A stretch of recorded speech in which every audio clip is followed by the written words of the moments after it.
கர்த்தருடைய பரிசுநாமத்துக்கு மகிமையுண்டாவதாக. இந்த நாளிலும் என் தேவனும் நானும் இந்த நிகழ்ச்சியின் மூலமாக உங்களை சந்திப்பதில் பெரும் மகிழ்ச்சி அடைகிறேன். இந்த நாளுக்கான தேவ வார்த்தை 2 ராஜாக்கள் 6வது அதிகாரம் 6வது 7வது வசனத்தை வாசிப்போம். நம்ம நினைப்போம் கை கெட்டி வாய் கெட்டலையா, எல்லாம் தொலைஞ்சு போயிட்டு, கை கெட்டினதும் தொலைஞ்சு போயிட்டு அப்படின்னா, நான் உங்களுக்கு சொல்றேன், உங்களுக்குரியது உங்க கையிலே வந்து சேரும், உங்களை விட்டு போகாது. இது கர்த்தருடைய வார்த்தை. இன்னைக்கு அதுதான் சொல்றாரு. நீங்க இரவல் வாங்கி கை விட்டு போயிட்டாலும் அது உங்க கைக்கு வரும். நீங்க ஒன்னும் நஷ்டமடைய மாட்டீங்க. கர்த்தர் உங்களை நஷ்டமடைய விட மாட்டார். வாசிக்க கேட்போம். தேவனுடைய மனுஷன் அது எங்கே விழுந்தது? இந்த 5வது வசனத்துல பாருங்க. ஒருவன் ஒரு உத்தரத்தை வெட்டி வீழ்த்துகையில் கோடாரி தண்ணீரில் விழுந்தது. அவன், ஐயோ என் ஆண்டவனே, அது இரவலாக வாங்கப்பட்டதே என்று கூவினான். அப்போ இந்த 3 வசனம் தான் இன்னைக்குள்ள கண்டனே. 5, 6, 7. இந்த வசனத்துல சொல்லப்பட்டது போல இரவலா வாங்கி இருந்தாலும் அதை யூஸ் பண்ணும்போது கையை விட்டு போயிடுச்சு, உருவி போயிடுச்சு. கையில இருந்தது கை உருவி போயிடுச்சு. நம்ம கையில இருந்தது கை கெட்டி வாய் கெட்டல அப்படின்னு சொன்னாலும் அது உங்களுக்கு வந்து சேரும். தேவனுடைய மனுஷன் என்ன சொல்றார்?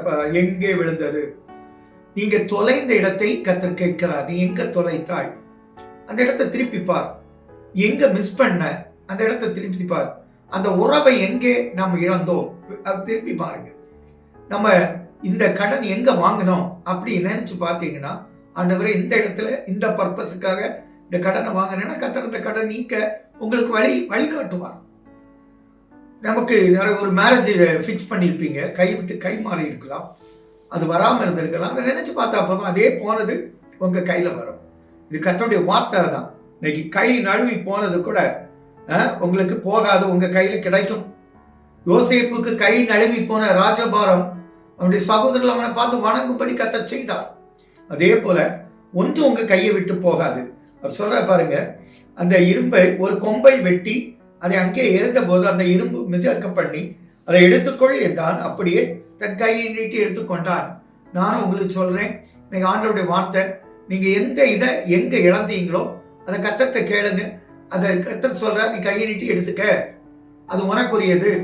அது உனக்கு ஜாப் ஆர்டரா இருக்கலாம், உன் ப்ரொமோஷனா இருக்கலாம், அல்லது எதுவா இருந்தாலும், எந்த பிரச்சனையா இருந்தாலும், உன் பிசினஸா இருந்தாலும், ஒரு பிசினஸ் தொடங்கி இருப்பீங்க, கை நழுவி போய் அது நஷ்டத்தில் வந்திருக்கும்.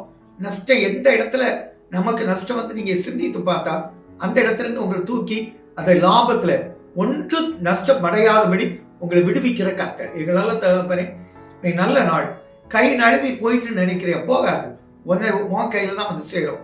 ஒன்று உன்னை விட்டு போகாது. ஒன்று நீ நஷ்டப்பட மாட்ட, ஒன்றை இழந்து போக மாட்ட. கர்த்தர் அப்படி இந்த நாளை ஆசீர்வதித்து நன்மை சொன்னால பிதாவே. ஆமென்.